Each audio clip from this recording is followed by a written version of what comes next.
नमस्कार. Good morning. काल आपण बाजाराचे प्रकार यामध्ये अपूर्ण स्पर्धा म्हणजे काय हे बघितलं होतं. अपूर्ण स्पर्धा ही 3 प्रकारची असते किंवा अपूर्ण स्पर्धेचे वर्गीकरण करताना 3 भागात ते वर्गीकरण केले जाते. 3 प्रकारांमध्ये ते वर्गीकरण केले जाते. सगळ्यात पहिला जो प्रकार आहे अपूर्ण स्पर्धेमधला तो प्रकार आहे मक्तेदारी. आपण मक्तेदारी म्हणजे काय, मक्तेदारीची जी वैशिष्ट्ये आहे त्या मक्तेदारीच्या वैशिष्ट्यांचा देखील सखोलपणे सविस्तरपणे अभ्यास केला. त्यानंतर मग अपूर्ण स्पर्धेमधील जो दुसरा प्रकार आहे, बाजाराचा जो दुसरा प्रकार म्हटला जातो, तर तो प्रकार म्हणजेच अल्पाधिकार आहे. तर त्या अल्पाधिकाराची वैशिष्ट्ये ही देखील आपण बघितली होती आणि अल्पाधिकाराची जी वैशिष्ट्ये आहे ही वैशिष्ट्ये पाहिल्यानंतर आपण तिसरा जो प्रकार आहे त्या तिसऱ्या प्रकाराकडे आता आपण वळतो आहे. तिसरा प्रकार आहे मक्तेदारी युक्त स्पर्धा. ही जी मक्तेदारी युक्त याला मोनोपॉलिस्टिक कॉम्पिटिशन असं म्हणतात. ही जी मक्तेदारी युक्त जी स्पर्धा आहे, तर हा बाजार हा प्रकार म्हणजे असा प्रकार आहे की ज्यामध्ये पूर्ण स्पर्धेची काही वैशिष्ट्ये असतात आणि पूर्ण स्पर्धेच्या वैशिष्ट्यांबरोबरच काही मक्तेदारीची देखील वैशिष्ट्ये आपल्याला आढळून येतात. म्हणजेच पूर्ण स्पर्धेची वैशिष्ट्ये तर याच्यामध्ये आपल्याला आढळून येतातच, परंतु पूर्ण स्पर्धेच्या वैशिष्ट्यांबरोबरच सगळेच्या सगळे वैशिष्ट्ये पूर्ण स्पर्धेची आढळून येत नाही, तर काही वैशिष्ट्ये आढळून येतात. आणि त्याचबरोबर मक्तेदारी जी आपण बघितली, तर या मक्तेदारीची देखील काही वैशिष्ट्ये जी आहेत ही वैशिष्ट्ये आढळून येतात. म्हणजेच मक्तेदारी युक्त स्पर्धेमध्ये, मक्तेदारी युक्त बाजारामध्ये पूर्ण स्पर्धेतील काही वैशिष्ट्ये आणि मक्तेदारीतील काही वैशिष्ट्ये यांचा समावेश होतो. दुसऱ्या शब्दात जर आपल्याला सांगायचं म्हटलं तर पूर्ण स्पर्धा आणि मक्तेदारी यांची एकत्रितपणे असणारी बाजाराची स्थिती म्हणजे त्याला आपण मक्तेदारी युक्त स्पर्धा असं म्हणतो. आणि या मक्तेदारी युक्त स्पर्धेची संकल्पना जी आहे, तर ही मक्तेदारी युक्त स्पर्धेची संकल्पना ही देखील प्राध्यापक चेंबरलिन यांनी मांडलेली आहे. एक गोष्ट लक्षात घ्या, आपण म्हटलं होतं की पूर्ण स्पर्धा पाहत असताना आपण म्हटलं होतं की पूर्ण स्पर्धा जी आहे ही पूर्ण स्पर्धा बाजारामध्ये कधीही आढळून येत नाही.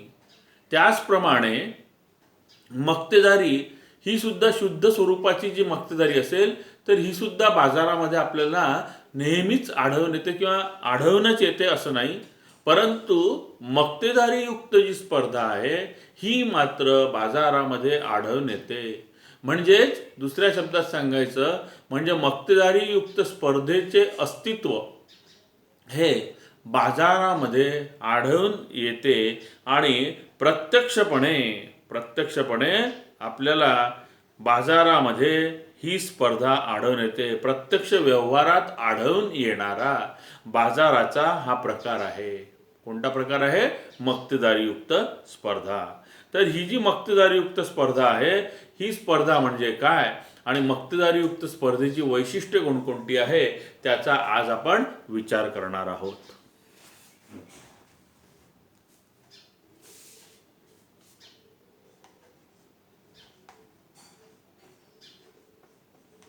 मक्तेदारी युक्त स्पर्धा.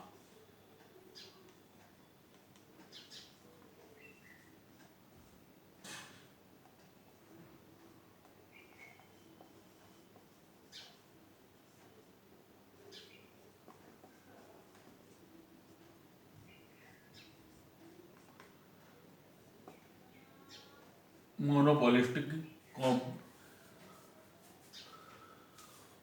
कॉम्पिटिशन असं याला म्हटलं जाते. मोनोपॉलिस्टिक कॉम्पिटिशन असं आपण याला म्हणतो. मग ही जी मक्तेदारी युक्त स्पर्धा आहे तर ही प्राध्यापक चेंबरलिन यांनीच ही संकल्पना मांडलेली आहे.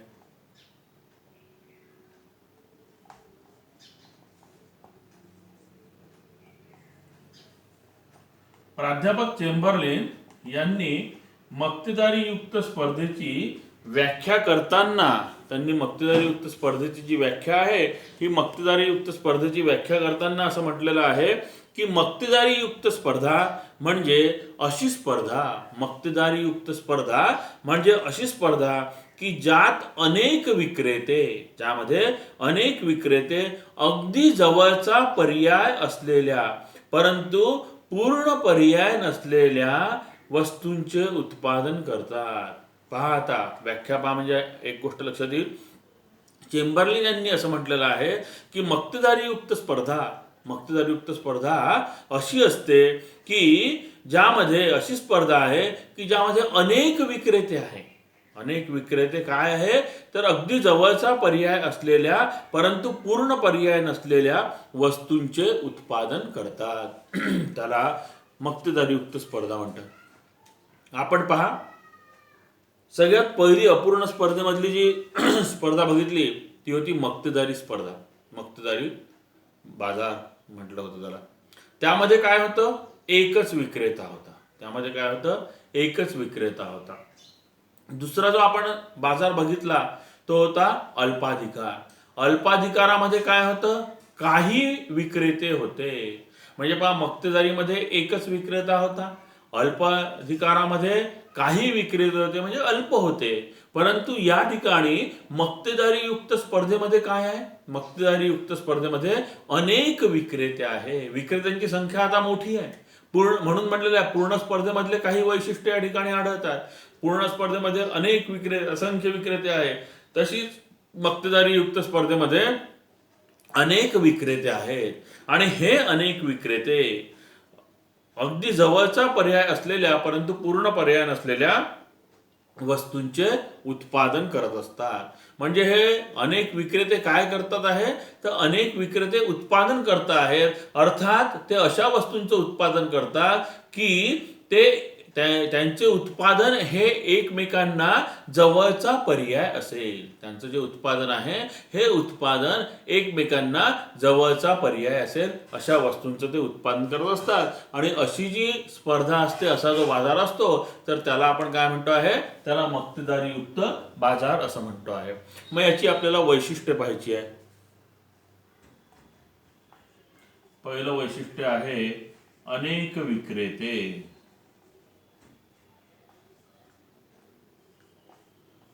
दुसरा आहे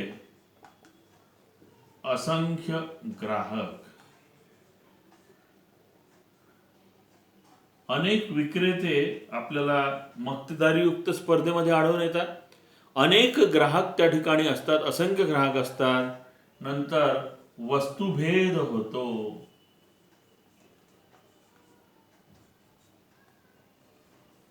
नंतर जे आहे तर ते आहे मुक्त प्रवेश आणि निर्गमन.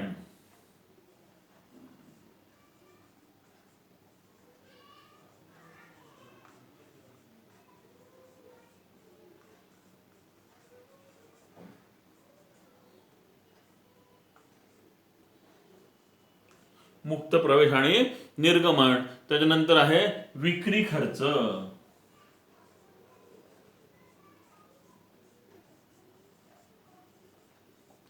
नंतर आहे जवळचे पर्याय.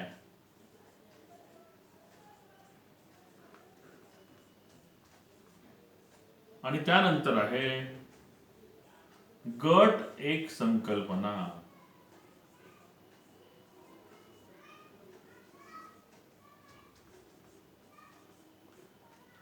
पहा, की आपण जी वैशिष्ट्ये पाहतो आहोत त्या वैशिष्ट्यांचा विचार करत असताना अनेक विक्रेते या बाजारामध्ये असतात, असंख्य ग्राहक असतात, वस्तुभेद हे अत्यंत महत्वाचं असं वैशिष्ट्य इथे आढळते, मुक्त प्रवेश आणि मुक्त निर्गमन असते. विक्री खर्च जो आहे तर हा विक्री खर्च देखील या ठिकाणी आढळून येतो. जवळचे पर्याय आणि गट एक संकल्पना अशा प्रकारची वैशिष्ट्ये, अशा प्रकारची जी वैशिष्ट्ये आहे तर ही वैशिष्ट्ये आपल्याला या बाजारामध्ये आढळून येतात. एक एक करून आपण आता याचा विस्तार जो आहे तो बघूया, त्याचा विचार करूया. मी आधीच तुम्हाला सांगितलं की ही स्पर्धा म्हणजे कशी आहे की पूर्ण स्पर्धेचं काही अस्तित्व आहे, काही अस्तित्व मक्तेदारीचं आहे. पहा, असंख्य ग्राहक पूर्ण स्पर्धेचं वैशिष्ट्य आलेलं आहे. अनेक विक्रेते जे आहे हा नवीन मुद्दा आलेला आहे. नंतर वस्तुभेद जो आहे हा वस्तुभेद देखील आपण त्याच्यामध्ये मूल्यभेद पाहिलं, यामध्ये वस्तुभेद आहे. नंतर जवळचे पर्याय, विक्री खर्च, म्हणजे काही जो भाग आहे, काही जे वैशिष्ट्य आहेत तर हे काही पूर्ण स्पर्धेचे आहेत आणि काही जे वैशिष्ट्य आहे तर हे काही वैशिष्ट्य मात्र हे आपल्याला या ठिकाणी दिसून येतात तर ते मक्तेदारीचे, मोनोपोलीचे असतात. अशी सह अस्तित्व असणारी जी स्पर्धा आहे तर ती स्पर्धा म्हणजे मक्तेदारीयुक्त स्पर्धा आहे असं सांगू शकतो आपण. आता जसं आपण पहिलं वैशिष्ट्य बघूया, अनेक विक्रेते. मक्तेदारीयुक्त जी स्पर्धा आहे, मक्तेदारीयुक्त जी स्पर्धा आहे तर या मक्तेदारीयुक्त स्पर्धेमध्ये आपल्याला अनेक विक्रेते आढळून येतात. यामध्ये विक्रेत्यांची संख्या जी असते तर ही विक्रेत्यांची संख्या एकच नसते, मक्तेदारीसारखी एकच नसते आणि अल्पाधिकारासारखी अल्प देखील नसते, काहीशी देखील नसते, तर अनेक असतात. अनेक असतात म्हणजे भरपूर असतात. अनेक असतात म्हणजेच काय आहे, अनेक असतात म्हणजे विक्रेत्यांची जी संख्या आहे तर ही विक्रेत्यांची संख्या भरपूर प्रमाणामध्ये आढळते. अनेक प्रकारचे विक्रेते, एक प्रकार आणि अनेक प्रकार, तर अनेक प्रकारची जी विक्रेते आहेत तर हे अनेक प्रकारचे विक्रेते आढळून येतात. मात्र तुलनेने पूर्ण स्पर्धेतील विक्रेत्यांपेक्षा ती संख्या कमी असते. म्हणजे मक्तेदारीपेक्षा जास्त आणि पूर्ण स्पर्धेतील जे विक्रेते असतात तर या पूर्ण स्पर्धेतील विक्रेत्यांपेक्षा मात्र ती संख्या कमी असते. कारण पूर्ण स्पर्धेमध्ये काय आहे, पूर्ण स्पर्धेचं वैशिष्ट्य पाहताना आपण पाहिलं होतं की ग्राहकांची संख्या जशी असंख्य असते तशी विक्रेत्यांची संख्या देखील कशी असते, असंख्य असते. म्हणजे पूर्ण स्पर्धेचं वैशिष्ट्य सांगत असताना पूर्ण स्पर्धेमध्ये असंख्य विक्रेते आहेत हे आपण बघितलं होतं. पूर्ण स्पर्धेमध्ये विक्रेत्यांची संख्या ही खूप मोठ्या प्रमाणामध्ये असते, असंख्य असते. परंतु या मक्तेदारीयुक्त स्पर्धेमध्ये असंख्य विक्रेते नसतात तर अनेक विक्रेते असतात. असंख्य विक्रेते नसतात आणि अनेक विक्रेते असतात म्हणजे ते एकापेक्षा जास्त असतात, बऱ्याच मोठ्या प्रमाणात असतात, परंतु पूर्ण स्पर्धेसारखे असंख्य नसतात. तर त्यापेक्षा पूर्ण स्पर्धेतील विक्रेत्यांपेक्षा निश्चितपणे ते कमी असतात. आणि त्या कारणामुळे विक्रेत्याचे वर्तन जे आहे तर विक्रेत्याचं वर्तन जे असते हे मुळात अनेक असल्यामुळे, कमी असल्यामुळे पूर्ण स्पर्धेतील विक्रेत्यांपेक्षा ते कमी असतात आणि त्यामुळे त्यांचं जे वर्तन आहे हे थोडंसं, विक्रेत्यांचं जे वर्तन असेल तर हे विक्रेत्यांचं वर्तन जे आहे हे थोडंसं मनमानी केल्यासारखं असते, मक्तेदारीसारखं असतं. म्हणजे मनमानी केल्यासारखे ते थोडेसे वेळ प्रसंगी वागू शकतात, परंतु पूर्णपणे ते वागू शकत नाही. कारण एकाने जर असं मक्तेदारासारखं जर वागावयास सुरुवात केली तर इतर जे अनेक विक्रेते आहे आणि मुख्य म्हणजे जवळचा पर्याय असणारे जे विक्रेते आहे तर ते लगेच त्यावर अंकुश ठेवण्याचं काम करत असतात. नंतर दुसरं जे वैशिष्ट्य आहे तर ते दुसरं वैशिष्ट्य आहे असंख्य ग्राहक. मक्तेदारीयुक्त स्पर्धेमध्ये, मक्तेदारीयुक्त जो बाजार आहे, मक्तेदारीयुक्त जी स्पर्धा आहे तर या मक्तेदारीयुक्त स्पर्धेमध्ये, या बाजारामध्ये ग्राहक हे असंख्य असतात, मोठ्या प्रमाणामध्ये ग्राहक असतात. आपण बघितलं पूर्ण स्पर्धेमध्ये देखील असंख्य ग्राहक आहेत, मक्तेदारीमध्ये देखील असंख्य ग्राहक आहेत, अल्पाधिकारामध्ये देखील असंख्य ग्राहक आहेत आणि मक्तेदारीयुक्त स्पर्धेमध्ये देखील ग्राहकांची जी संख्या आहे ही प्रचंड आहे, असंख्य आहे. आणि ते असंख्य असल्यामुळे मक्तेदारीयुक्त स्पर्धेमध्ये ग्राहकांची जी संख्या आहे ही ग्राहकांची संख्या खूप मोठी असल्यामुळे, थोडक्यामध्ये ते ग्राहक असंख्य असल्यामुळे कोणताही ग्राहक हा वैयक्तिकपणे, कोणताही एखादा ग्राहक काय म्हणतोय मी, लक्षात आहे का, की कोणताही एखादा ग्राहक वैयक्तिकपणे आपल्या मागणीमध्ये बदल करून वस्तूच्या किमतीत बदल घडवून आणू शकत नाही. म्हणजे तात्पर्य असं आहे की ग्राहकांची संख्या इतकी जास्त असते की कोणताही एखादा विशिष्ट ग्राहक आपल्या मागणीचा प्रभाव हा किमतीवर टाकू शकत नाही. मागणीचा प्रभाव किमतीवर टाकू शकत नाही याचा अर्थ असा आहे की तो त्याची मागणी अशीही बदलू शकत नाही की ज्यामुळे किंमत बदलेल म्हणून.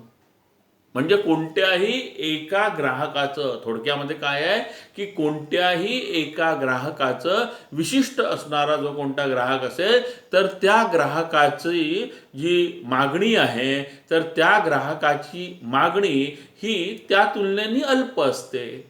एखाद्या विशिष्ट ग्राहकाची, वैयक्तिक ग्राहकाची जी मागणी आहे ही अल्प आहे. का अल्प आहे? कारण त्याच्या मागणीनुसार किंमत बदलू शकत नाही, त्याच्या मागणीचा प्रभाव किमतीवर पडू शकत नाही. म्हणून असंख्य ग्राहक आहेत आणि कोणताही ग्राहक हा वैयक्तिकपणे आपल्या मागणीमध्ये बदल करून वस्तूच्या किमतीत बदल घडवून आणू शकत नाही. हे एक वैशिष्ट्य आहे. तिसरं एक महत्त्वाचं वैशिष्ट्य आहे, अत्यंत महत्त्वाचं असं वैशिष्ट्य आहे वस्तुभेद. वस्तुभेद जे आहे तर हे वस्तुभेद मक्तेदारी युक्त स्पर्धेचे अत्यंत महत्त्वाचे असे वैशिष्ट्य आहे. काय आहे? मक्तेदारी युक्त स्पर्धेचे अत्यंत महत्त्वाचे असे वैशिष्ट्य आहे. कोणतं? वस्तुभेद. आता तुम्ही थोडंसं मागे जाऊन आठवा, आपण ज्यावेळी मक्तेदारी स्पर्धा पाहिली तर मक्तेदारीच्या बाजारामध्ये त्याचं देखील एक वेगळं वैशिष्ट्य होतं. कोणतं होतं? ते होतं मूल्यभेद. म्हणजे पहा, मक्तेदारीच्या बाजारामध्ये मूल्यभेद केला जातो, परंतु हा जो मक्तेदारीयुक्त बाजार आहे यामध्ये वस्तुभेद केला जातो. आता वस्तुभेद म्हणजे काय? वस्तुभेद म्हणजे आपली वस्तुभेद म्हणजे विक्रेत्याची, त्या उत्पादकाची, तो उत्पादक ज्या वस्तूचं उत्पादन करतो आहे तर ती वस्तू इतर वस्तूंपेक्षा, आता तुम्हाला माहिती आहे की त्याच्यामध्ये कशा आहे, जवळचा पर्याय असणाऱ्या वस्तू आहे. म्हणून मग वस्तुभेद हा मक्तेदारीयुक्त स्पर्धेचं महत्त्वाचं वैशिष्ट्य याच्यासाठी सांगितलं जाते की आपली जी वस्तू आहे, उत्पादकाची जी वस्तू आहे, उत्पादक ज्या वस्तूचं उत्पादन करतो आहे ती वस्तू इतर वस्तूंपेक्षा कशी भिन्न स्वरूपाची आहे हे दाखविणं. हे जे दाखविणं आहे तर म्हणजेच प्रत्येक उत्पादन संस्थेचं जे उत्पादन आहे, प्रत्येक उत्पादन संस्था जे उत्पादन करत असेल तर ते दुसऱ्या उद्योग संस्थेच्या उत्पादनापेक्षा कसं वेगळं आहे हे दाखवणं यालाच वस्तुभेद असे म्हणतात. आणि हा वस्तुभेद निरनिराळ्या प्रकारांनी आपल्याला दाखविता येतो. हा जो वस्तुभेद आहे हा वस्तुभेद आपण निरनिराळ्या प्रकारांनी दाखवत असतो. मग आता कशा प्रकारे तो दाखवला जातो? तर कशा प्रकारे दाखवला जातो हे पाहत असताना सगळ्यात पहिले आपण पाहतो की प्रत्येकाचा ब्रँड जो असतो हा ब्रँड वेगळा असतो. त्याला तो जो मोनोग्राम ज्याला म्हणतात तो मोनोग्राम कायद्याने त्यांना मिळालेला असतो. उदाहरणार्थ डिटर्जंट पावडर खूप आहेत, सर्फ आहे, निरमा आहे, व्हील आहे, पुष्कळ आहे, परंतु प्रत्येकाचा एक असा वेगळा मोनोग्राम आहे. ते निरमाची जर आपण डिटर्जंट निरमाची जर पाहिली त्याच्यामध्ये एक मुलगी अशी दाखवलेली आहे फिरतानाची, तो तिचा ट्रेडमार्क आहे, त्यांचा तो ट्रेडमार्क आहे. दुसरी जी आहे तर तो त्यांचा ब्रँड आहे असं म्हटलं जाते. दुसरी जी असेल तर दुसरी व्हीलची त्याच्यावर असं पूर्ण चक्र दाखवलेलं आहे. सर्फच्या याच्यावर 3 अशा हे दाखवलेले आहेत, पानं दाखवलेले आहेत. म्हणजे प्रत्येक याची, आणि सर्फवाल्यांनी जर म्हटलं आम्ही ती निरमाची ब्रँड वापरता येणार आहे का? वापरता येणार नाही. कारण कायद्यानुसार त्यांना तसा अधिकार दिलेला आहे. तो ब्रँड वापरण्याचं त्यांना कायद्यानुसार मुभा आहे, मोकळीक आहे. आणि म्हणून हा जो वस्तुभेद असतो तर हा वस्तुभेद ब्रँडच्या स्वरूपामध्ये असतो, व्यापारी चिन्हांच्या बाबतीमध्ये असतो. प्रत्येकाची वेगळी अशी आकर्षक बांधणी असते. वेगवेगळ्यांची जी आहे वेस्टर्न जे असते, ज्याला आपण कव्हर म्हणतो, हे प्रत्येकाचं काही ना काही वेगळं असते. नक्षीकाम असते, रंग असतो, वेस्टर्न असते, आकार आहे. या बाबतीमध्ये प्रत्येकामध्ये भिन्नता आढळते. प्रत्येक वस्तूमध्ये भिन्नता आढळते. एक वस्तू दुसऱ्या वस्तूसारखी असू शकत नाही. पॅकिंगच्या बाबतीमध्ये म्हणा, कव्हरच्या बाबतीमध्ये म्हणा, जे आत्ता तुम्हाला सांगितलं त्या बाबतीमध्ये. आणि अशा प्रकारे यांच्यामध्ये भेद आपल्याला आढळून येतो. यांच्यामध्ये फरक जो आहे हा फरक दिसतो. आणि मग याचाच अर्थ असा की उद्योग संस्थेच्या उत्पादनाला जवळचे पर्याय आढळतात. उद्योग संस्थेचं जे उत्पादन असेल तर त्या उद्योग संस्थेच्या उत्पादनाला जवळचे पर्याय आढळतात आणि त्यांच्या मागणीची छेदक लवचिकता जी आहे ही अधिक आढळते. आता याच्यामध्ये आपल्याला उदाहरणं बरेच सांगता येतात. तुम्हाला आधी सांगितलं की मोबाईलच्या ज्या वेगवेगळ्या कंपन्या आहेत त्याच्यामधून आपण सांगू शकतो. कोल्ड ड्रिंक्सच्या ज्या वेगवेगळ्या कंपन्या आहेत त्याच्यामध्ये आपण सांगू शकतो. डिटर्जंट पावडरच्या आहे त्या आहे, साबणाच्या ज्या निरनिराळ्या कंपन्या आहेत, तर यांचे असे एकमेकांना अगदी जवळचे पर्याय आहेत. ते एकमेकांना अगदीच जवळचे पर्याय आहेत ते. परंतु एकमेकांना जवळचे पर्याय असून पूर्ण पर्याय आहेत का? पूर्ण पर्याय नाही आहे. म्हणून मग आपली वस्तू इतरांपेक्षा कशी भिन्न आहे हे दाखवण्याचा प्रकार म्हणजे वस्तुभेद आहे. आणि मक्तेदारी युक्त स्पर्धेमध्ये वस्तुभेद करणं, वस्तुभेद हे सगळ्यात महत्त्वाचं वैशिष्ट्य सांगितलं जाते. नंतर आहे मुक्त प्रवेश. पुढचं जो वैशिष्ट्य आहे ते आहे मुक्त प्रवेश आणि निर्गमन. मक्तेदारीच्या बाजारामध्ये पूर्ण स्पर्धेमध्ये ज्याप्रमाणे नवीन व्यावसायिकांना येता येते आणि जर त्यांची इच्छा जर त्या स्पर्धेमधून बाहेर पडायची असेल तर त्यांना पडता येते, त्याचप्रमाणे मक्तेदारीयुक्त स्पर्धेमध्ये कोणत्याही नवीन उत्पादन संस्थेला, कोणत्याही नवीन उद्योगाला जर यायचं असलं तर सहजपणे येता येते. आणि जर त्यांना तोटा होत असेल किंवा काही कारणास्तव त्यांना त्या स्पर्धेमधून बाहेर जायचं असेल, आपली उद्योग संस्था बंद करायची असेल, आपली उद्योग संस्था परावर्तित करायची असेल, आपली उद्योग संस्था कोणाला विकायची असेल तर ती देखील सहजपणे जाता येते, करता येते. म्हणजे असं करता येणार नाही की नाही बा तू याच्यामध्ये प्रवेश केलाय तुला आता इथून जाता येणार नाही, असं नाही. प्रवेश देखील सहजपणे आपण करू शकतो. म्हणून त्याला म्हटलेलं आहे की मुक्त प्रवेश आणि मुक्त निर्गमन. सहजपणे तो येऊ शकतो, मुक्तपणे त्याचा प्रवेश होऊ शकतो आणि सहजपणे तो त्या स्पर्धेमधून बाहेर देखील पडू शकतो. त्याला जर आपल्या उद्योग संस्थेचं भवितव्य ठरवायचं असेल तर तो पूर्णपणे त्याला त्याचा अधिकार असतो. नंतर आहे विक्री खर्च. विक्री खर्च हा मक्तेदारीयुक्त स्पर्धेतच आढळतो. विक्री खर्च जो आहे हा मक्तेदारीयुक्त स्पर्धेत आढळतो. विक्री खर्च म्हणजे काय की आपलं उत्पादन जे आहे हे आपलं उत्पादन अधिक प्रभावीपणे कसं आहे हे सांगून विकणं हा झाला. विकण्यासाठी जी टेक्निक लागते, जी टॅक लागते, जो खर्च येतो त्याला विक्री खर्च असे म्हणतात. आणि विक्री खर्च हा मक्तेदारीयुक्त स्पर्धेमध्येच आढळतो. कारण काय की उत्पादकाच्या उत्पादनाला अधिक मागणी निर्माण करण्यासाठी आणि वस्तूची विक्री वाढवण्यासाठी करावा लागणारा खर्च म्हणजे विक्री खर्च होय. आणि मग प्रत्येक कंपनी आपली अधिकाधिक आपल्या मालाची, आपल्या उत्पादनाची विक्री कशी होईल याचा विचार करत असते आणि त्यानुसार मग जाहिरात असेल तर ती जाहिरात दिली जाते. ती दूरदर्शन, आकाशवाणी याद्वारा जाहिरात केली जाते.